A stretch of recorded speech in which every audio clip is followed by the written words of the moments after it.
Kali ini kita akan belajar masih di materi mengenai nutrisi. Kita akan belajar beberapa SPO. Nah, SPO yang pertama adalah bagaimana mengukur berat badan pasien atau berat badan bayi atau berat badan seseorang. Kita akan menggunakan SPO yang sudah disediakan oleh Institusi Stikes Bala Keselamatan Palu, khususnya di program studi Diploma 3 Keperawatan yang sudah dikombinasi dengan PPNI tentunya sebagai dasar kita untuk melaksanakan sebuah tindakan keperawatan.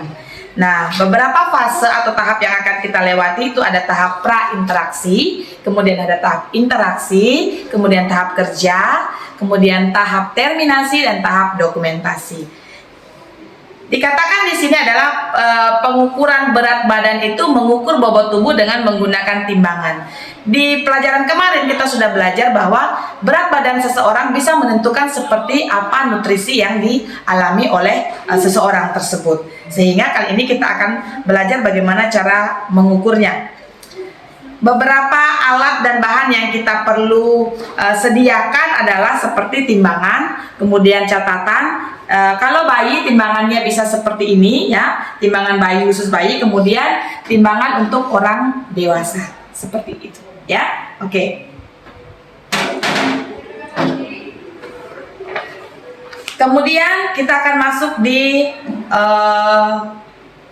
yang pertama kita harus mengetahui adalah diagnosa keperawatan yang dapat muncul pada orang-orang dengan masalah gangguan berat badan atau masalah berat badan. Yang pertama ada defisit nutrisi, kemudian resiko defisit nutrisi, berat badan berlebih, obesitas, kemudian resiko gangguan pertumbuhan. Sedangkan luarannya yang kita butuhkan adalah yang akan kita lakukan atau tujuannya gitu adalah status nutrisi membaik, kemudian berat badan naik, kemudian status pertumbuhan menjadi lebih baik. Kita masuk di tahap pra-interaksi. Di tahap pra-interaksi yang kita perlu lakukan pertama kali adalah mengecek program terapi. Apa saja yang perlu dicek? Biasanya cek program terapi itu ada di status pasien. Kalau di rumah sakit itu biasanya warnanya kuning, adalah warna biru juga hijau ya. Tergantung rumah sakit yang tempat kita bekerja atau tempat kita praktek nanti. Yang kita cek adalah yang paling pertama penting, nama pasien, waktu kita mengukur, kemudian tanggal kita mengukur berat badan pasien tersebut atau bayi tersebut. Kemudian kita perlu melakukan cuci tangan. Kita ketahui mungkin sudah belajar ya cara mencuci tangan yang benar, jadi saya tidak perlu ajarkan di sini, tapi nanti bisa dapat menyimak video-video yang ada bagaimana cara belajar cuci tangan yang benar seperti itu ya. Oke. Selanjutnya setelah mencuci tangan, kita masuk di tahap interaksi. Nah, di tahap interaksi kita sudah pasti langsung ke pasien. Kalau misalnya dia orang dewasa, berarti pasiennya langsung. Kalau dia bayi, berarti kita bisa berinteraksi dengan orang tua si bayi tersebut. Oke, kita langsung ke pasien. Oke, jadi di sini ada beberapa tahap nanti ya yang kita lewati di fase interaksi ini. Yang pertama adalah perawat menunjukkan ekspresi wajah yang tersenyum. Karena ini adalah the first video, jadi di video pertama saya jelaskan dulu sedikit. Nanti di video-video selanjutnya itu mungkin akan langsung dalam pengucapan seperti apa kita melakukan ke pasien tersebut. Oke. Kemudian memberikan salam. Selamat pagi. Selamat pagi. Boleh sebutkan namanya? Ya, nama saya Fitria Tepare. Namanya Ibu Fitria Tepare, benar ya? Oke, kemudian perawat mencocokkan nama yang disebutkan oleh pasien dengan gelang identitasnya. Nanti kalau di rumah sakit pasien tuh pakai gelang identitas. Oh iya, namanya ibu tadi siapa? Fitria. Fitria. Oke, jadi cocok dengan gelang yang ibu pakai ya. Kemudian perawat memperkenalkan diri. Perkenalkan ibu, nama saya perawat Nilu. Saya nanti kerja di sini di ruangan ini dari jam 7 sampai jam 2 siang.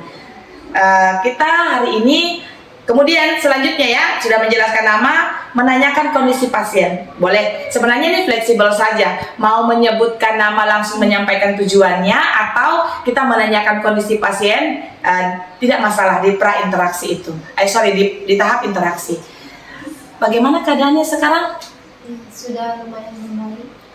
Enak tidurnya tadi malam? Ada keluhan? Belum ada keluhan ya, mudah-mudahan tidak ada keluhan yang berarti lagi. Oke. Kemudian menjelaskan tujuan. Ibu, hari ini saya mau ukur lagi berat badannya. Kemarin kan sudah diukur nih, jadi sekarang saya ukur lagi apakah sudah terjadi peningkatan berat badan atau belum.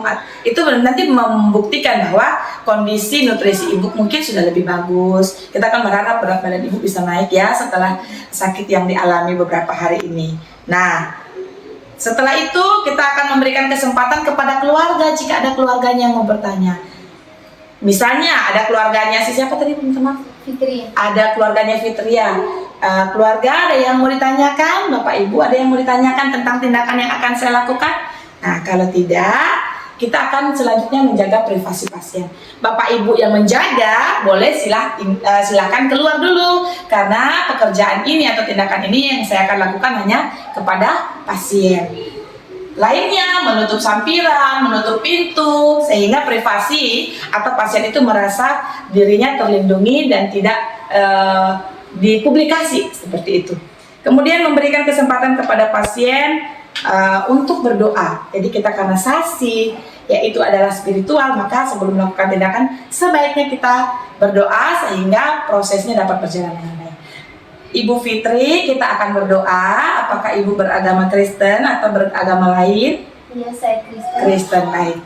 Boleh bersama dengan suster berdoa atau berdoa masing-masing. Kita tanyakan saja ke pasiennya. Mau saya doakan atau kita berdoa masing-masing? Kita berdoa bersama, Bu? Doa bersama. Oke, mari kita berdoa. Berdoa selesai. Oke, jadi harapannya kita dapat menyelesaikan tindakan ini dengan baik ya, dan mendapatkan hasil yang baik. Oke, selanjutnya kita akan masuk di tahap pekerjaannya atau tahap kerjanya. Jadi yang pertama adalah identifikasi menggunakan minimal 2 identitas pasien. Saya bertanya tadi sama, kemudian saya melihat gelang yang dipakai oleh pasien. Terutama karena biasa nama orang tuh sama, kayak orang Bali, Nilu sama nih. Pasien sana Nilu, pasien sini Nilu. Tapi yang membedakan apa? Tanggal lahirnya, ya kan pasti berbeda. Atau nomor rekam medisnya pasti berbeda. Maka yang kita lihat adalah gelang, karena gelang itu isinya lengkap dari nama, tanggal lahir, dan nomor rekam medis. Selain itu kita juga perlu bertanya ke pasien. Kemudian kita jelaskan tujuan dan langkah-langkah atau prosedur yang akan kita lakukan. Nanti Ibu Fitri, ini ada timbangan, kita akan timbang ya berat badannya. Jadi Ibu Fitri nanti akan naik di sini. Ini tujuannya kita mau melihat berat badannya Ibu Fitri setelah sakit ini ada kenaikan atau tidak.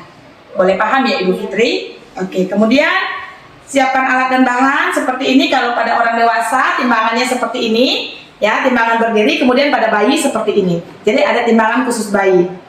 Boleh? Oke, ya. Jadi lihat timbangan khusus bayi ya. Selanjutnya adalah mencuci tangan dengan 6 langkah ya. Ya, 1, 2, 3 ya. Kemudian 4, kemudian 5 dan 6 ya. Nanti lakukannya lebih baik lagi karena ini kita membuat videonya agak lebih cepat, sehingga tadi pembersihan 6 langkah seperti itu. Lakukan timbangan pada permukaan yang datar. Tentunya timbangannya harus ada di tempat yang datar, jangan sampai timbangannya bengkok karena hasilnya juga akan berbeda. Kemudian pastikan posisi awal timbangan itu ada di angka 0 ya. Oke, ada di angka 0 seperti itu. Kemudian anjurkan pasien melepas alas kaki, jaket, atau barang-barang lain yang mungkin akan mempengaruhi timbangan tersebut ya. Oke, Ibu Fitri boleh berdiri, silakan. Lepas sepatunya, Bu. Oke, ya, sini silakan naik. Coba, Ibu Fitri naik ya. Oke. Kemudian kita akan membaca timbangannya, oke ya. Jadi di sini timbangannya dia tegak lurus, lihat posisinya tegak lurus, melihat ke depan tanpa memegang benda apapun, ya. Jauhkan dari benda-benda yang untuk dipegang. Kemudian dia berdiri tegak. Kita baca timbangannya ada di angka berapa. Jadi di sini Ibu Fitri berat badannya 48 kilo. Ya, oke, silakan Ibu Fitri, sudah selesai. Silakan duduk. Oke. Nah, sedangkan kalau pada bayi, ya, kalau pada bayi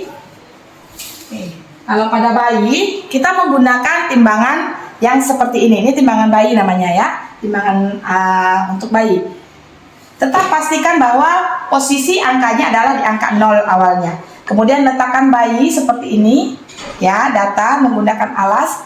Usahakan kalau bisa kurangi beratnya dengan misalnya dia menggunakan Pampers, atau kalau memang pampersnya masih baru, tidak ada kencingnya, mungkin nggak masalah. Tapi kalau sudah banyak, sudah sampai sore atau sampai siang, maka kalau bisa pampersnya dilepas, sehingga berat yang dihasilkan adalah memang berat asli dari bayi itu sendiri. Kemudian kita baca, ternyata berat bayi di sini ada oke ya, karena ini adalah boneka, jadi beratnya agak kurang pas ya dengan ukuran badannya si bayi. Ya, kira-kira ukurannya di sini yang didapatkan oleh timbangan adalah sebesar 6 kilo ya. Jadi seperti itu. Setelah membaca timbangannya, ya bayinya dikembalikan ke ibu atau ke tempat tidurnya. Ya. Kemudian kita merapikan pasien, tadi ya sudah mempersilakan duduk, kita mengembalikan bayinya.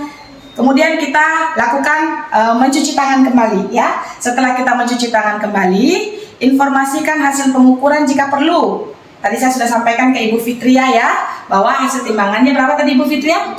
48 kilo. Atau saya sampaikan ke Ibu bayi bahwa berat bayinya ada di 6 kilo. Kemudian dokumentasi hasil timbangan dan berat badan. Nah, sebelum saya menulis, kita masuk dulu di tahap terminasi. Di tahap terminasi, menanyakan perasaan pasien setelah kita lakukan tindakan. Bagaimana perasaannya, Bu? Baik. Baik, oke ya. Jadi kita sudah timbang, jadi sudah tahu hasilnya. Sudah naik 1 kilo ya. Lebih enak ya, lebih bagus ya nutrisinya. Nanti diperbaiki lagi supaya menjadi betul-betul sangat baik.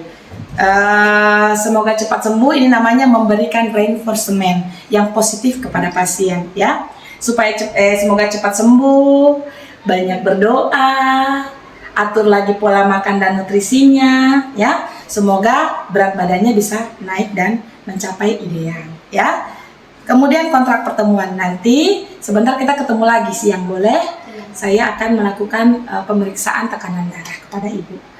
Kemudian kita permisi dan ucapkan salam kepada pasien. Permisi ibu, saya tinggal ya. Selamat beristirahat. Oke, kita tinggalkan, kemudian kita lakukan lagi cuci tangan karena kita habis dari pasien. Habis kita mencuci tangan, kita masuk di dokumentasi. Nah, apa yang kita dokumentasikan? Yang pertama, di dokumentasi di mana sih? Ya pasti di status pasien. Ambil statusnya, kemudian kita tulis, kita pastikan bahwa itu ada statusnya, sama namanya, sama nomor rekam medisnya. Kita tulis, berarti tadi yang penting hari apa ini? Hari Kamis tanggal 14 September 2023 jam 12.00 misalnya, atau jam 7.00, silakan sesuaikan dengan jam pengukuran tadi. Kemudian kita tulis mengukur berat badan tindakan yang kita lakukan. Hasilnya apa? Hasilnya adalah Ibu Fitri 48 kilo. Kalau misalnya nama bayinya tadi adalah juga si Fitri misalnya, itu 6 kilo. Kemudian terakan tanda tangan dan nama perawat yang melaksanakannya. Oke, itu pelajaran untuk SPO pertama dari materi nutrisi. Semoga bermanfaat dan jangan lupa like, komen, dan subscribe.